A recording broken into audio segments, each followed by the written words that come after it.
Sənin xəbərin yoxdur, amma kainat, qismətin, taleyin sənin üçün bir hədiyyəsi var.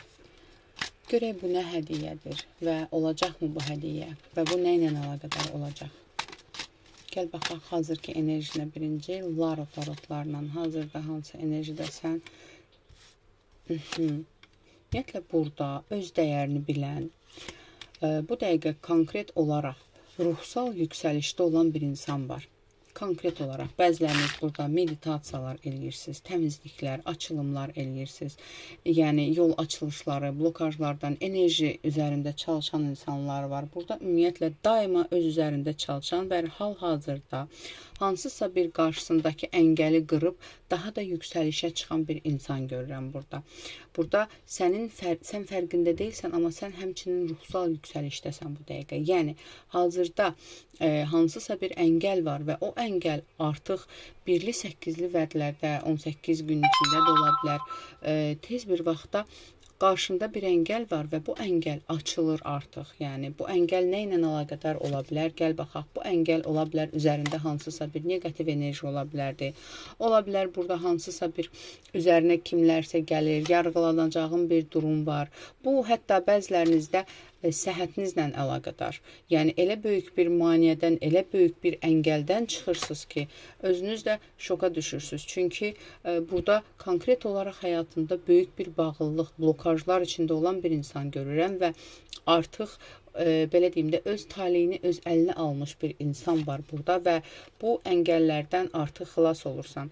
Və bunu özün eləyirsən, bir dəstəklə eləyirsən, hər nədirsə, amma özün eləyirsən. Və burada mən sizə bir şey deyim, burada hətta mənim kolleqalarım da ola bilər, buradan hər birinizi salamlayıram, belə deyim də, yeni bir enerji gəlir sizə. Ola bilsin ki, çoxdandır tutaq ki, sizin hansısa bir gücünüz olduğunu bilirdiniz və yaxud da ki, tutaq ki, Loro dildə desək, vergisi var, vergisini aça bilmirdi. Yəni, bunlar da açılır.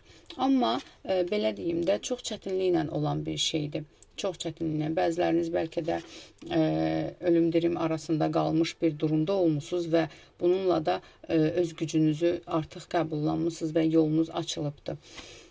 Çünki burada sizə gələn ruhani bir şeydir, sizə gələn ilahi bir şeydir və siz bu çətinliklərdən sadəcə bu güclə xilas olacaqsınız. Əslində böyük bir hədiyyə budur, amma yenə baxaq, kainatın sənin üçün hədiyyəsi nədir?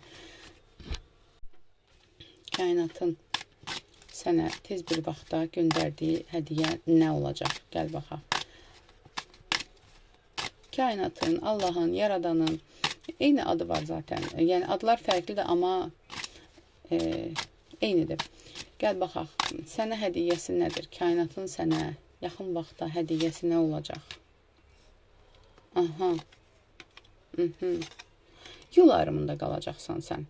Sən böyük bir seçim arasındasan. Sən bu seçimlərdən, bu seçim nə ilə əlaqədar ola bilər? Gəl baxaq, nə ilə əlaqədardır bu seçim? Aha. Bu seçim sənin stabilliyinlə əlaqədardır. Yenə də eyni kart çıxır, gəlin deyim, sən dəyişim nöqtəsindəsən hazırda və bax, bir var, səni keçmişə çəkən bağların var, o bağlardan azad olacaqsan, xilas olacaqsan və daha bollluq, bərəkət dolu, daha zənginlik dolu bir həyata keçid eləyirsən, enerjin yüksəlir. Çox sevinirəm. Tez bir vaxtda həyatının yeni bir nöqtəsinə gələcəksən. Çoxdandır bəlkə də bunun üzərində uğraşırdın. Çoxdandır bəziləriniz tutaq ki, kvant tirajı eləmək istəyir. Bəziləriniz, nə bilim, enerjilərlə işləyirsiniz. Hər nədirsə bunun hədiyyəsini alacaqsınız. Həyatında yeni bir dönəm açılır və bu dönəm bolluq, bərəkət dönəmdir. Bu dönəm qorumada olduğum bir dönəmdir. Bu dönəm yüksək bir enerjidir. Frekansınız yüksəlir. Aldım, qəbul edildim. Yaz ətrafı baxım üçünsə profildəki nömrə ilə əlaqə saxla.